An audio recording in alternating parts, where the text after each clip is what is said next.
مولاي صل وسلم دائما أبدا على حبيبك خير الخلق كلهم. بسم اللہ الرحمن الرحیم. الحمد للہ رب العالمین والعاقبۃ للمتقین والصلاة والسلام علی سید الانبیاء وخاتم المرسلین وعلی آلہ واصحابہ اجمعین. اما بعد. بخاری شریف جلد نمبر 1 صفحہ نمبر 387 کتاب الوصایا میں امام بخاری علیہ رحمہ نے باب باندھا ہے، باب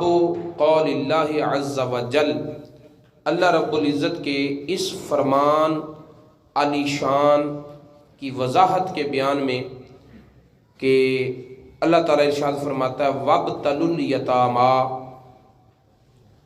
تمہاری کفالت میں اگر یتیم بچے ہوں جن کے والدین نے، باپ نے کثیر مال یا قلیل مال چھوڑا ہو، تو دو چیزیں، دو ذمہ داریاں ہیں. ایک اس بچے کی تربیت اور پرورش کرنا، دوسرا اس بچے کے مال کی حفاظت کرنا. دونوں ذمہ داریاں یتیم کی کفالت کرنے والے پر لاگو ہوتی ہیں. اور پھر جب یتیم بچہ بلوغت کے قریب پہنچے، بڑا ہونے لگے، تو پھر اللہ تعالیٰ کا حکم ہے کہ اس کی قابلیت کو آزماتے رہو، اس کی صلاحیتوں کو آزماتے رہو. کبھی اسے ضرورت سے زائد پیسے دے دیے اور دیکھا کہ یہ کہاں خرچ کرتا ہے یا محفوظ رکھتا ہے، اور اگر خرچ کرتا ہے تو اس کا خرچ کرنا فضول جگہ پر ہے یا کارآمد جگہ پر ہے. اگر تم اس میں یہ قابلیت دیکھو کہ یہ مال ضائع نہیں کرتا، اپنے مال کی حفاظت کر سکتا ہے، تو پھر تم گواہوں کی موجودگی میں یتیم کا مال اس کے سپرد کرو. جب تم یتیم کا مال اس کے سپرد کرو تو بھی کچھ گواہوں کی موجودگی میں ایسا کرو تاکہ اگر اسلام نے یہ تحفظ دیا ہے کہ کوئی یتیم کا مال کھا نہ سکے، تو اسلام نے یتیم کی کفالت کرنے والے کو بھی یہ تحفظ کیا ہے کہ اس شخص کی طرف کوئی انگلی اٹھا نہ سکے، اس کا کردار بھی داغدار نہ ہو. تو اللہ تعالیٰ نے فرمایا وَابْتَلُوا الْيَتَامَىٰ، یتیموں کو آزماتے رہو، حَتَّىٰ بَلَغُوا النِّکَاحَ، یہاں تک کہ وہ نکاح کرنے کی عمر تک پہنچ جائیں، یعنی اپنا گھر بسانے کی صلاحیت کو پالیں،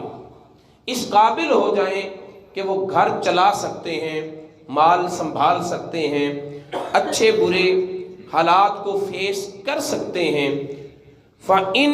آنَسْتُم مِّنْهُمْ رُشْدًا، اگر تم ان میں سے ہدایت محسوس کرو، قابلیت معلوم کرو، فَادْفَعُوا إِلَيْهِمْ أَمْوَالَهُمْ، تو ان کے مال ان کے سپرد کر دو. وَلَا تَأْكُلُوهَا إِسْرَافًا وَبِدَارًا أَن يَكْبَرُوا،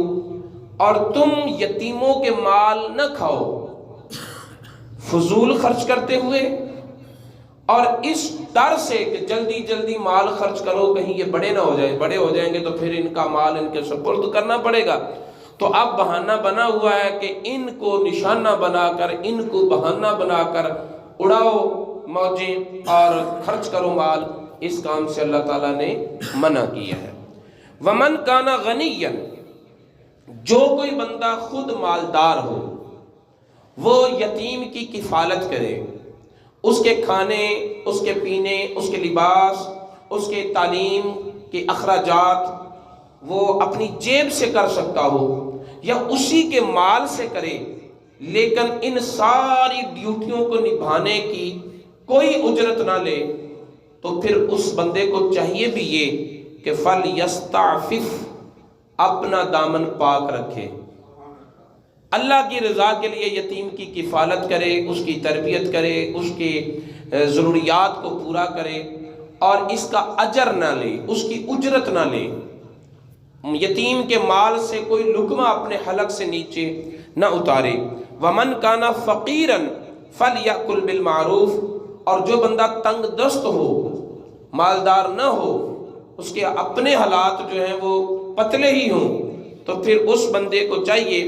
کہ اس بچے کی جتنی ڈیوٹی دیتا ہے، جتنے اس کے کام کاج کرتا ہے، اس عمل کی جتنی اجرت بنتی ہے معروف طریقے کے مطابق، اتنا ٹائم کہیں اور صرف کرتا ہے تو وہ جتنا کما سکتا تھا، یا جتنے یہ بچے کے کام کرتا ہے ان کاموں کا جو اجر صلہ اور اجرت بنتی ہے، تو وہ یتیم کے مال سے اتنی اجرت لے سکتا ہے۔ اگر یہ تنگ دست ہے تو اس کے مال سے اپنی اجرت لے سکتا ہے، اگر یہ مالدار ہے تو پھر قرآن اسے یہی کہتا ہے کہ تو بچا ہی رہ تو بہتر ہے، اللہ نے تجھے اپنے خزانوں سے دیا ہے، یتیم کے مال سے تو کوئی لقمہ نہ ہی کھا، وہی تیرے لیے بہتر ہے۔ اور اس باب میں امام بخاری نے فرمایا کہ وَمَا لِلْوَصِي أَن يَعْمَلَ فِي مَالِ الْيَتِيمِ، کہ یتیم کے مال میں جو تصرف یتیم کی کفالت کرنے والا کر سکتا ہے اس کا بیان، وَمَا يَأْكُلُ مِنْهُ بِقَدَرِ عُمَّالَتِهِ، اور اپنی محنت کے مطابق جتنا وہ اس سے کھا سکتا ہے اس کا بیان ہوگا۔ اس باب کو باندھ کر امام بخاری علیہ رحمہ نے حدیث اس باب میں کیا ذکر کی ہے؟ حضرت عبداللہ بن عمر رضی اللہ تعالیٰ عنہ روایت فرماتے ہیں کہ حضرت عمر رضی اللہ تعالیٰ عنہ نے نبی پاک صلی اللہ علیہ وسلم کی حیات ظاہری میں اپنا ایک مال خرچ کرنا چاہا، صدقہ کرنا چاہا، وَكَانَ يُقَالُ لَهُ سَمْغٌ، اس مال کو سمغ کہتے تھے، سمغ نام تھا جگہ کا، باغ کا، جو کھیت تھے خیبر کے اطراف میں حضرت عمر رضی اللہ تعالیٰ عنہ کو ملے تھے، وَكَانَ نَخِلًا، اور وہ کھجوروں کا ایک باغ تھا۔ فَقَالَ عمر رضی اللہ تعالیٰ عنہ یا رسول اللہ صلی اللہ علیہ وسلم انی استفدت مالا وہو عندی نفیس، یا رسول اللہ میں نے نا مال پایا ہے تو میرے نزدیک وہ بڑا عمدہ مال ہے، بڑی زرخیز زمین ہے، بڑا شاندار باغ ہے۔ تو جو چیز شاندار ہوتی صحابہ کرام اس کے بارے میں کیا فیصلہ کرتے، اندازہ کریں۔ فرماتے ہیں کہ حضرت ابو بکر صدیق رضی اللہ تعالیٰ عنہ عرض کرنے لگے فَأَرَدْتُ أَنْ أَتَصَدَّقَ بِهِ، یا رسول اللہ مال بڑا خوبصورت ہے، جگہ بڑی شاندار ہے، باغ بڑا پھلدار ہے، تو میرا دل کرتا ہے میں اسے صدقہ کر دوں۔ دنیا نہیں جوڑتے تھے بلکہ دنیا سے وہ آخرت ہی کماتے تھے، تو یا رسول اللہ میرا ارادہ یہ ہے کہ میں اسے صدقہ کر دوں۔ اب اس عرض کرنے سے یہ بھی پتہ چلا کہ صحابہ کرام اگر کوئی نیکی بھی کرنا چاہتے تھے تو رسول اللہ سے مشورہ کر کے کرتے تھے، تاکہ ہماری نیکیوں میں رسول اللہ صلی اللہ علیہ وسلم شامل ہو جائیں،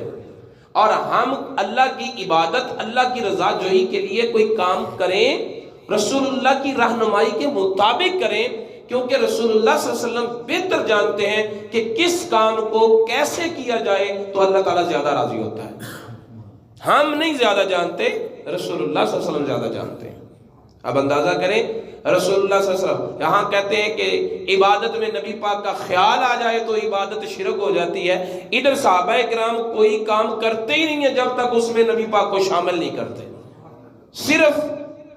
خیال والی بات تو کہیں رہ گئی، تصور تو بہت پیچھے رہ گیا، یہاں تو بنفس نفیس رسول اللہ صلی اللہ علیہ وسلم کو شامل کیا جا رہا ہے۔ یا رسول اللہ میں صدقہ کرنا چاہتا ہوں، فقال النبی صلی اللہ علیہ وسلم تصدق بأصلہ ولا یباع ولا یوہب ولا یورش ولکن ینفق ثمرہ، عمر اس طرح کر کہ اس کی اصل جو ہے اسے صدقہ کر دے، صدقہ یوں کر کہ نہ تو اس کے ہبہ کیا جا سکے، نہ اس کی بطور وراثت تقسیم کیا جا سکے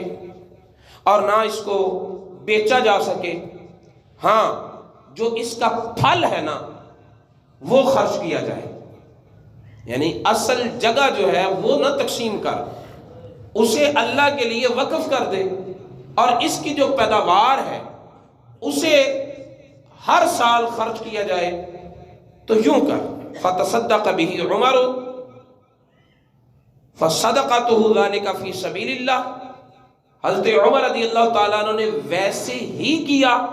جیسے رسول اللہ صلی اللہ علیہ وسلم نے فرمایا تھا. کسی کو وہ جگہ نہیں دی،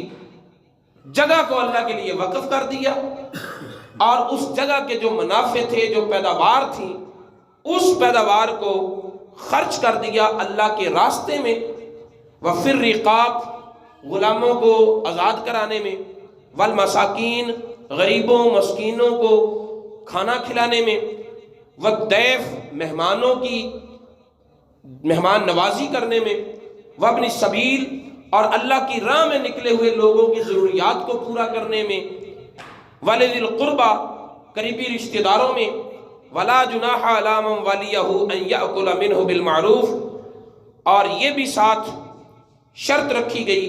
کہ جو اس زمین کا متولی بنے گا، اس کی دیکھ بھال کرے گا، تو جتنی وہ محنت کرے گا اپنی محنت کا معاوضہ بھی اس کی پیداوار سے لے سکتا ہے، اور وہ حسب دستور معروف طریقے کے مطابق کھا بھی سکتا ہے. وَيُوكِلَ صَدِيقَهُ، اپنے دوستوں کو کھلا بھی سکتا ہے، غیر متمول بِهِ، لیکن اس کی آمدن سے مال ذخیرہ نہیں کر سکتا. اپنی ضرورتیں پوری کر سکتا ہے، مال جمع نہیں کر سکتا.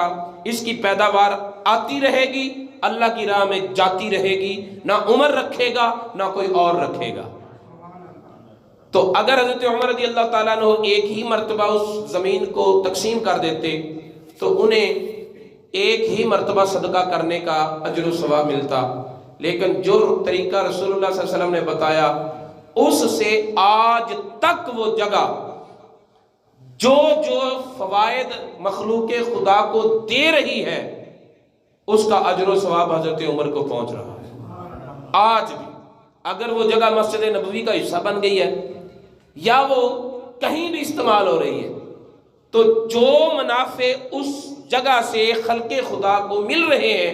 ان سب کا اجر و ثواب حضرت عمر بن خطاب کے نامہ اعمال میں لکھا جا رہا ہے، صدقہ جاریہ بنا دیا. تو اس حدیث میں کہیں یتیم کا ذکر نہیں ہے، حالانکہ امام بخاری علیہ الرحمہ نے باب یتیم کی کفالت کا باندھا ہے. اس حدیث میں کہیں یتیم کا ذکر نہیں ہے، لیکن اس حدیث اور باب میں مناسبت ہے. وہ مناسبت یہ ہے کہ جس طرح حضرت عمر کی وقف کی ہوئی زمین کی نگرانی کرنے والا اپنی ضروریات اس زمین کی پیداوار سے حاصل پوری کر سکتا تھا، اسی طرح یتیم کی کفالت کرنے والا اگر بندہ مالدار نہ ہو، مسکین ہو، تنگ دست ہو، تو اپنی محنت کے مطابق معاوضہ یتیم کے مال سے لے سکتا ہے. اس مناسبت کی بنیاد پر امام بخاری علیہ الرحمہ نے یہاں یہ حدیث ذکر کی ہے. اللہ رب العزت کی بارگاہ میں دعا ہے نبی پاک صاحب الاولاق صلی اللہ علیہ وسلم کی تعلیمات کو سیکھنے اور ان پر عمل پیرا ہونے کی توفیق عطا فرمائے. مولاي صل وسلم دائما أبدا على حبيبك خير الخلق كلهم.